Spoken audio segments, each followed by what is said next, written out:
जय गुरु जी। संगत जी सभी को जय गुरु जी। शुक्राना है गुरु जी महाराज का, अनंतम अनंतम शुक्राना। ओम नमः शिवाय। शिव जी सदा सहाय। ओम नमः शिवाय। गुरु जी सदा सहाय।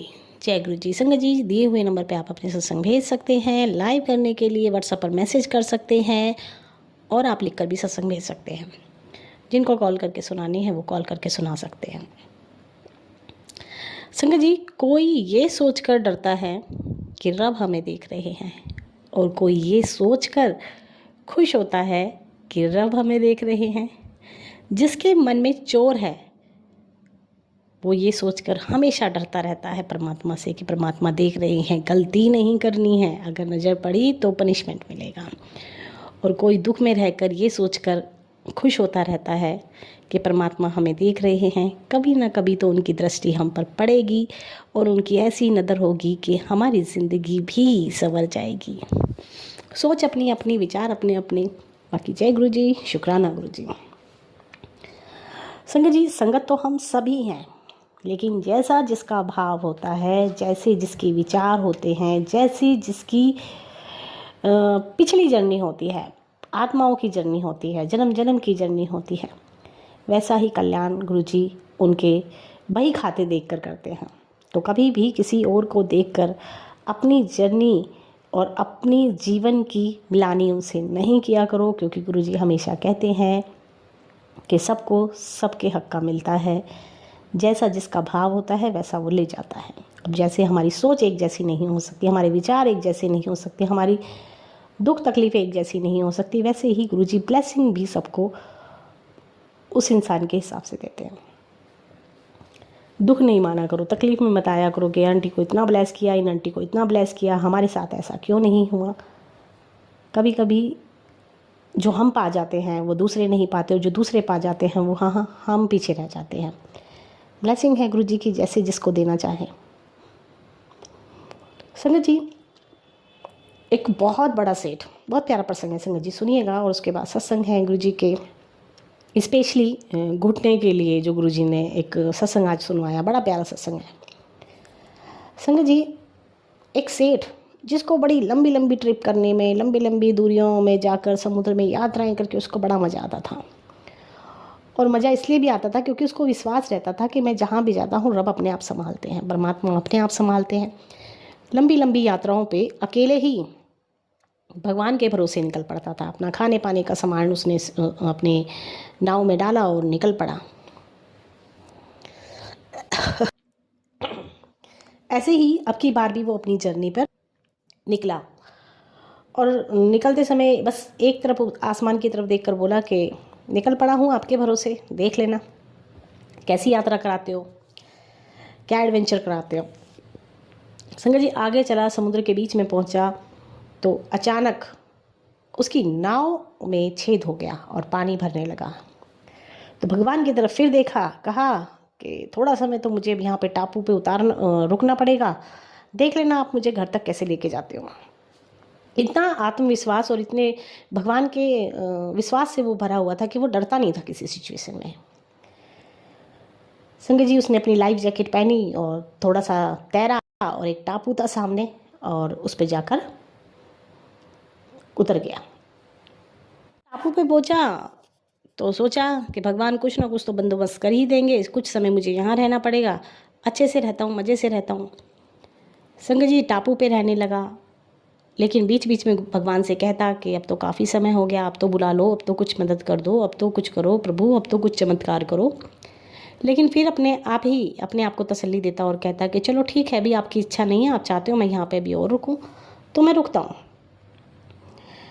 फल फ्रूट खा लेता, आसपास कोई था नहीं, कई बार मन घबराने लगता, कुछ रहने के लिए नहीं था। तो सोचा कि चलो पता नहीं, शायद भगवान की कितने दिन मर्जी है, कुछ ना कुछ ऐसा बंदोबस्त किया जाए कि अपने रहने का इंतज़ाम किया जाए। अब उसने टापू पे से थोड़ी थोड़ी लकड़ी इकट्ठा की और एक झोपड़ी बना ली। झोपड़ी बनाने में उसको काफ़ी दिन लग गए। और भगवान की तरफ देखता, मुस्कुराता और कहता कि अरे वाह, आपने तो मेरे लिए झोपड़ी भी तैयार करवा दी, पर अभी तक किसी को भेजा क्यों नहीं? भेज दो ना किसी को, ताकि मैं यहाँ से निकलूँ। नाव मेरी डूब गई है, मेरे पास कुछ जाने का वो भी नहीं है, आप कुछ तो व्यवस्था करो। जब भगवान की तरफ देखता और कहता तो कभी कभी उसके मन में थोड़ा सा अविश्वास और थोड़ी सी टेंशन आ जाती, क्योंकि कुछ हो नहीं रहा था। झोपड़ी बनाई, वो मतलब टपकने लगी। अब उसका मन घबराया, थोड़ा सा गुस्से में आगे बढ़ा, देखा तो एक झोपड़ी उसको बनी बनाई मिली। तो फिर उसने भगवान की तरफ देखा और कहा कि अच्छा, मैं तो गलती कर रहा था, मेरे लिए तो आपने पहले ही बंदोबस्त कर रखा था, मुझे थोड़ा सा आगे बढ़कर इसे ढूंढना था। आपने तो मेरे लिए पहले से ही एक अच्छी झोंपड़ी बनवा रखी है, एक अच्छी रहने की व्यवस्था कर रखी है। देखा तो उसमें कुछ बर्तन भी थे, सामान भी था। वो देखकर वो और भी खुश हुआ। फिर परमात्मा को धन्यवाद बोला कि अरे, मैं तो वैसे ही मेहनत कर रहा था, आपने तो मेरे लिए इतनी अच्छी व्यवस्था कर रखी थी। लेकिन झोपड़ी में रहते रहते कुछ समय बीता तो उसका मन घबराने लगा। एक दिन अचानक ऊपर से बिजली चमकी और उसकी झोंपड़ी में आग लग गई। और जब आग लगी तो बड़ा गुस्सा आया उसे। जब गुस्सा आया तो भगवान से कहा कि तुम्हें एक झोंपड़ी मुझे रहने के लिए दी, लेकिन उसमें भी आग लगा दी। आपको भी मेरा सुकून अच्छा नहीं लगा, मैं नाव से निकला, मेरी नाव भी बेकार करवा दी, यहाँ आया तो इतने सारे संकट दे दिए, जब संकट भी मिट गए, मैं संकटों से भी निकला, तो तुमने मेरी झोंपड़ी में आग लगा दी। भगवान, तुम मुझे देख के खुश नहीं हो क्या? ऐसे करके वो शिकायत करने लगा और रोने लगा। जब रोने लगा तो दूर से एक आवाज़ आई चिल्लाने की कि आ जाओ, आ जाओ, नाव पे आ जाओ, हम तुम्हें बचाने आए हैं। जब वो नाव पे चढ़ा और कहा कि तुम्हें कैसे पता चला? बोला, हम ना यहाँ से गुजर रहे थे, हमने देखा धुआं उठा है यहाँ पर, और यहाँ पे कोई रहता नहीं है, धुआं उठा है यानी कोई मदद मांग रहा है, और क्योंकि मदद के लिए हमने तुम्हें देखा चिल्लाते हुए, तुम रो रहे थे बड़ी तेज तेज आसमान की तरफ देखते हुए, तो हमें लगा कि इसकी मदद की इसको जरूरत है, अगर धुआं नहीं उठता तो हम इतने करीब नहीं आते। तो उसने फिर भगवान की तरफ देखा कि अच्छा, तुम्हारी ये प्लानिंग थी, मुझे तो नहीं पता था, तुमने तो अभी तक मेरे लिए हर चीज़ की प्लानिंग की, और मैं तुम्हें ही कहता रहा कि प्रभु आपने ये कर दिया, आपने ये कर दिया, लेकिन कहीं ना कहीं तो तुम मेरा कल्याण ही कर रहे थे। अगर तुमने आग नहीं लगवाई होती तो ये मुझ तक पहुँचते ही नहीं, जिसके लिए मैं बार बार आपको बोल रहा था कि आप मुझे बचा लो। तो आपकी प्लानिंग को समझना मेरे लिए बहुत मुश्किल था, लेकिन गलतियों के लिए माफ़ी। संगत जी, बात वही कि परमात्मा की प्लानिंग को हम कभी नहीं समझ पाते हैं। बस बीच बीच में हम दुख भी हो जाते हैं, क्योंकि हमारे मन मुताबिक चीज़ें नहीं हो रही होती हैं, और हम सोचते हैं कि परमात्मा कुछ कर नहीं रहे। लेकिन जब सही हो जाता है तो फिर वही चीज़ें हम शुक्राने में ले आते हैं, कह रहे हमें तो पता ही नहीं था कि ऐसा कुछ होना है, क्योंकि परमात्मा की प्लानिंग हमारे विचारों से और हमारी उम्मीदों से कहीं बड़ी होती हैं। तो शुक्राना ही करें, शिकायतें ना करें, क्योंकि शिकायतें शुक्राने को कम कर देती हैं, और जहाँ शिकायतें आ जाती हैं वहाँ हमारा विश्वास भी कम हो जाता है। संगत जी, अंकल का सत्संग है, जो कि अंकल ज़्यादा बड़े नहीं थे, छोटे ही थे, और अंकल के परिवार में एक अंकल आए जिन्होंने गुरुजी के बारे में बताया। और अंकल के परिवार में मोस्टली सब परिवार वाले पंडितों पर, और टेवे उनके परिवार में सबके बने हुए थे, सबकी जन्मपत्नियां थीं, तो पंडितों पर उनका बड़ा विश्वास था। कोई भी कार्य होता था घर में, कोई भी बात होती थी, कोई पूजा होती थी, तो तुरंत पंडितों से वो पूछते थे। लेकिन जब एक अंकल ने आके उनको किसी गुरु के बारे में बताया तो अंकल ने अपने पिताजी की तरफ देखा, जबकि उनके पिताजी ने ये कहा कि कोई गुरु है तो चलो चलते हैं। अंकल ने कहा कि हम तो कहाँ जाते हैं, हम तो ज्योतिषों के पास जाते हैं। तो उन्होंने कहा कि जब मैंने बोला तो सबको जाना है, तो सबको जाना है गुरुजी के पास। इस तरीके से पहली बार वो गुरुजी के पास गए। अब जैसा मन में विचार बना लेते हम गुरु के नाम से कि लंबे लंबे बाल होंगे, ऐसा उनका वेशभूषा होगा, सामने एक हवन कुंड होगा, वहाँ पे भभूति होगी, ये सब चीज़ें हम मन में विचार कर ही लेते हैं। लेकिन अंकल भी ऐसा ही कुछ विचार करके चले थे। जब अंकल गुरुजी के मंदिर में पहुँचे, और क्योंकि जैसे ही गुरुजी ने के यहाँ पे उन्होंने मत्था टेका, जलंधर मंदिर की बात है, मत्था टेक के दूर ही बैठे थे, तो गुरुजी ने इशारा करके उनको अपने पास बुलवाया। की होया, तू की सोचता था मेरे लंबे लंबे बाल होंगे हुण, और की सोचता, मतलब गुरुजी उनसे क्वेश्चन करने लगे, तू मैनू लंबे बाल वाला मान रहा सी, ऐसे करके गुरुजी। और जब गुरुजी ने ये उनके मन की जो बातें थी, उनके मन में जो दुविधा थी, वो सब गुरुजी बताने लगे, तो वो गुरुजी से डरने लगे, क्योंकि ज़्यादा उनकी उम्र नहीं थी, स्कूल में पढ़ने वाले बच्चे थे। तो वो इस बात को सोच के डर गए कि ये तो मन की बात जानते हैं। अब गुरुजी के बोलने से वो हमेशा डर जाते थे कि आज ये मेरे ज़िंदगी में से फिर कुछ बता देंगे, जो मेरे मन में चल रहा है ये फिर वो बता देंगे। एक दिन गुरुजी के मंदिर जब वो कई बार बंक मार देते थे स्कूल से और उनका बड़ा मन करता था कि गुरुजी के मंदिर जाएं, और गुरुजी के मंदिर वो बंक मार के आते थे, तो गुरुजी कहते थे तुसी फिर बंक मार के आ गए हो, स्कूल छड़ के आ गए हो। ऐसे गुरुजी कई बार उनके संग बातें करते थे। तो जब बातें होती थी तो वो समझ जाते थे कि गुरुजी जानी जहान है और वो सब जानते हैं।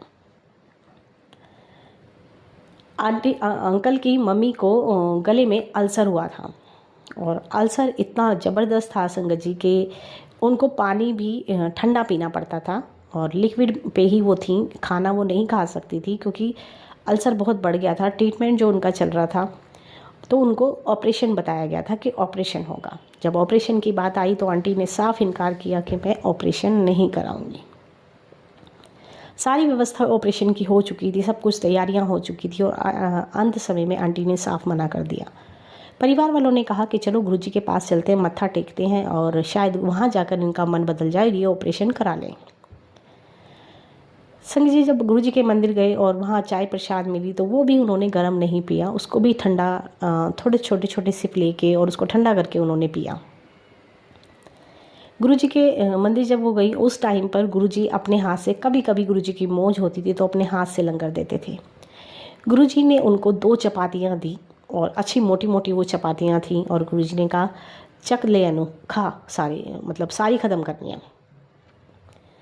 संगत जी आंटी ने बहुत छोटी छोटी बाइट बना के खाया, क्योंकि आंटी टोटली लिक्विड फॉर्म पे थी, वो खाना नहीं खा रही थी काफ़ी समय से। लेकिन गुरुजी के मंदिर का लंगर जो गुरुजी की आज्ञा से उन्होंने खाया, और जब उन्होंने खाया तो गुरुजी ने कहा कि आंटी जा और अपने टेस्ट करा ले, अल्सर दा टेस्ट करा ले।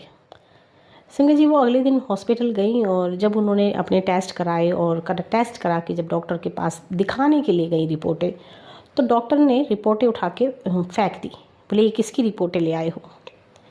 तो उन्होंने कहा कि हफ्ते भर पहले मेरे ही टेस्ट हुए थे और आपने मुझे अल्सर बताया था। तो बोले अब तो तुम्हारा ऑपरेशन होना था, अब ये किसकी रिपोर्ट मुझे दिखा रहे हो? बोले ये मेरी ही रिपोर्टें हैं।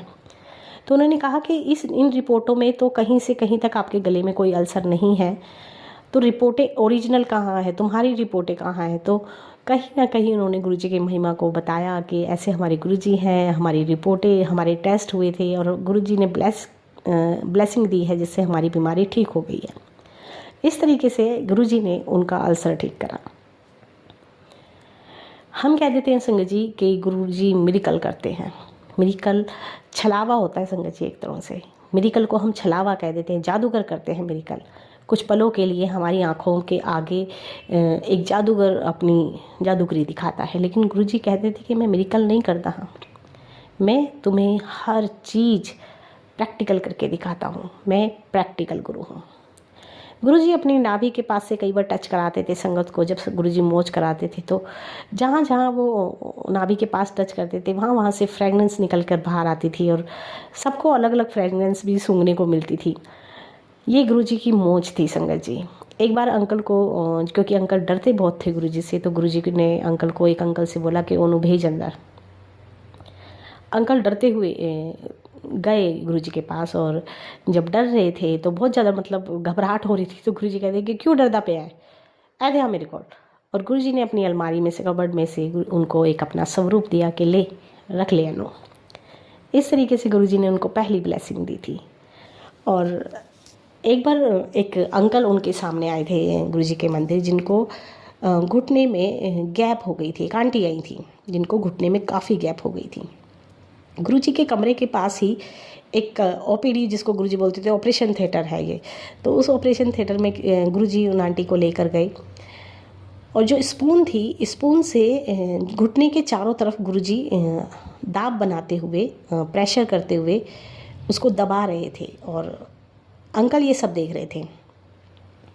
जब अंकल को बुलाया गया और कहा गया कि ले इधर पकड़, इसको पकड़, स्पून अंकल के हाथ में थमाई गुरुजी ने।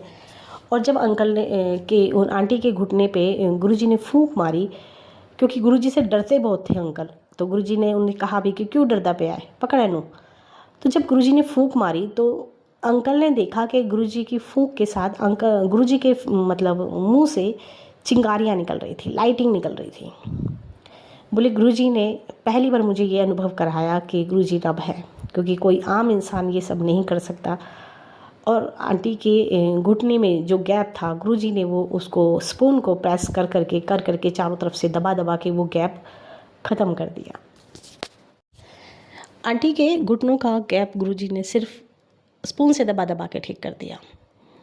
एक बार एक अंकल अपनी शादी की, मतलब फैमिली में किसी की शादी थी, उनके बच्चे की शादी थी, तो वो इनविटेशन देने आए थे। और जब इनविटेशन देने आए थे तो गुरुजी ने कहा था कि उथे शादी है, सब आओ। गुरुजी भी वहीं गए थे। जब गुरुजी ने एक अंकल साथ में गए थे तो उनसे कहा कि हम शादी में ज़रूर जाएंगे लेकिन लंगर तेरे घर करेंगे। पहले से ही व्यवस्था की हुई थी कि गुरुजी आएंगे तो साफ़ सफाइयाँ करके रखी हुई थी। गुरुजी से एक आइडिया सा लिया गया कि कितनी संगत होगी, 10-12, मतलब एक आइडिया था कि 10-12 संगत गुरुजी के साथ आएगी।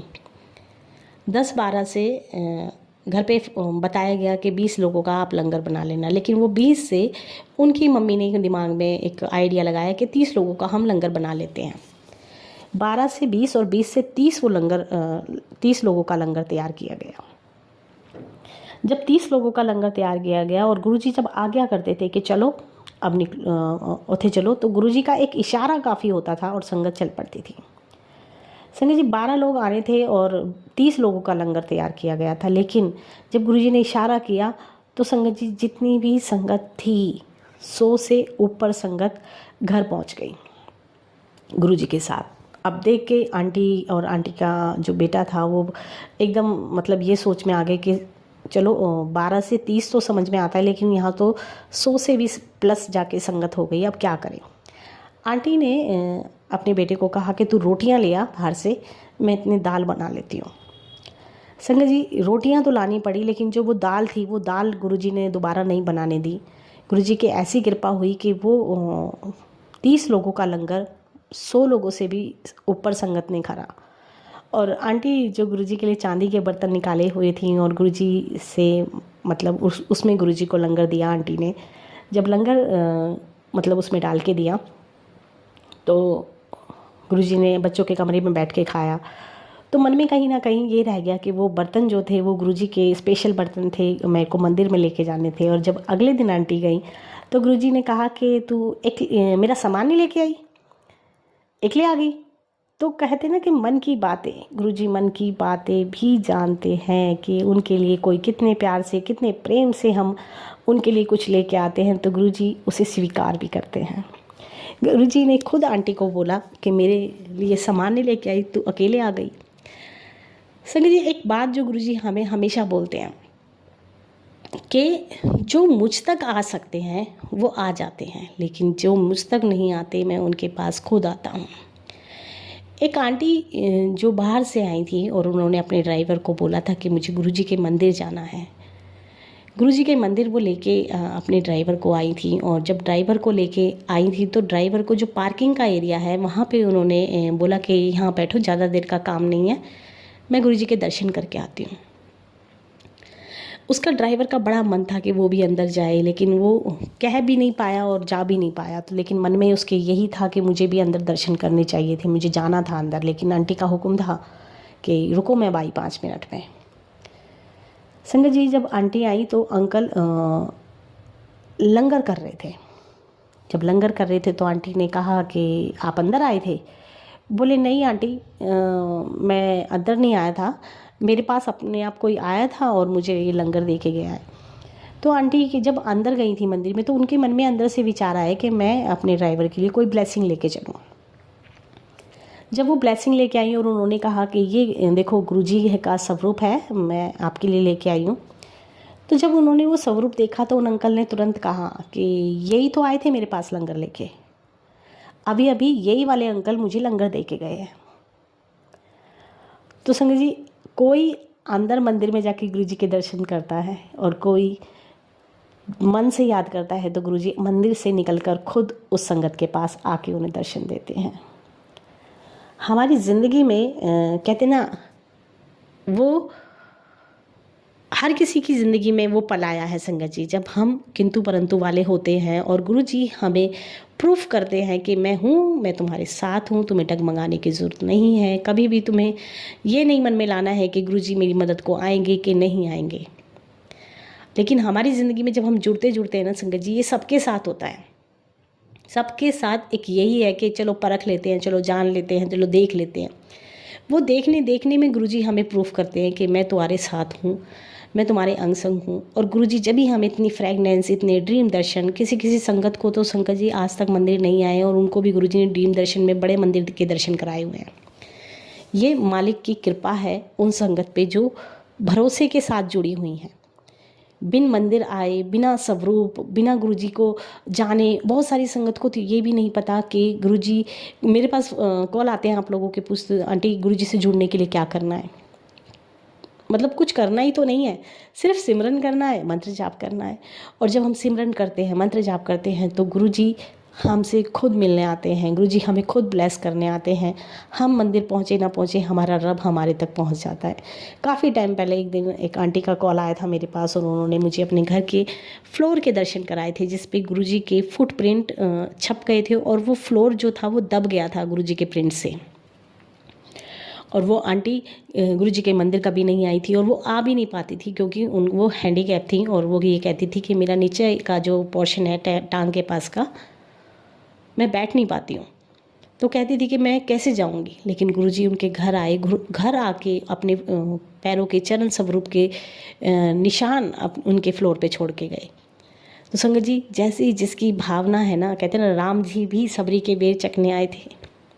कितने सालों तक वो रोज़ झाड़ू लगाती थी, रोज़ सफाई करती थी और लोग उनको पागल कहते थे कि क्या करती है रोज़ रोज़, जिस दिन आएंगे उस दिन कर लियो। बोली तुम्हें क्या पता कब आ जाएंगे, कब आ जाएंगे मेरे राम। जब मेरे राम आ जाएंगे और उनके पैर में कोई कांटा चुभ जाएगा, तो उनकी स्वागत के लिए वो रोज़ तैयारी करती थी। और एक दिन ऐसा आया कि बड़े बड़े ऋषि मुनियों ने राम जी का स्वागत करने के लिए तैयार खड़े थे, लेकिन राम जी आए कहाँ, सबरी के पास। क्योंकि रब हमेशा आपके मन को जानते हैं, हमेशा आपके भाव को जानते हैं, हमेशा आपके भीतर क्या चल रहा है वो जानते हैं। जो दिखावा करते हैं वो दिखावे में रह जाते हैं और जो भाव से याद करते हैं उन तक खुद रब चल कर आते हैं। जय गुरु जी, शुक्राना गुरु जी, अनंतम अनंतम शुक्राना। संगत जी, अपना सत्संग अगर मुझे कोई सुनाना चाहता है तो प्लीज़ कॉल कर सकता है व्हाट्सअप पे, व्हाट्सअप कॉल, मैसेज करके, नॉर्मल कॉल नहीं। जय गुरु जी, शुक्राना गुरु जी। ओम नमः शिवाय। शिव जी सदा सहाय। ओम नमः शिवाय। गुरु जी सदा सहाय।